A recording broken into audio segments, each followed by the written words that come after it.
सारा भोसड़ी गुंडा, तुम हमको मारो, हम आवाज उठाएंगे भोजपुरी में अश्लील गाना पर, उठाएंगे आवाज, तुम खरी मारो तो।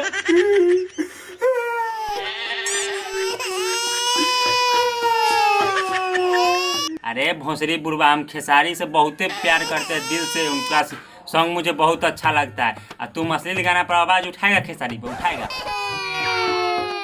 अरे भोसड़ी बुढ़वा, हम तो ये भी सुने हैं कि तुम अश्लील गाना सुनता है कंबल के नीचे जाकर भोजपुरी गाना, और आवाज उठाता है। तुम क्या सुनता रहे कंबल के नीचे? कौन? हम भोजपुरी गाना है, हम भोजपुरी गाना सुनते हैं।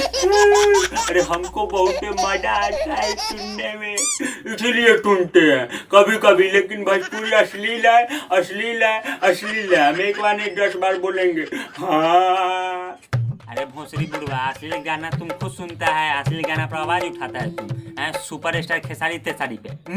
अरे भोसड़ी गुंडा, हम सुनते हैं अश्लील गाना, हमको बहुत मजा आता है कंबल के नीचे सुनने में। लेकिन हाँ, आवाज जो हम उठाते हैं ना, वो तो ऐसे सब उठाता है। भोजपुरी गाना उसको अच्छा लगता है, आवाजें उठाता है, वही हम है। हम भी सुनते हैं।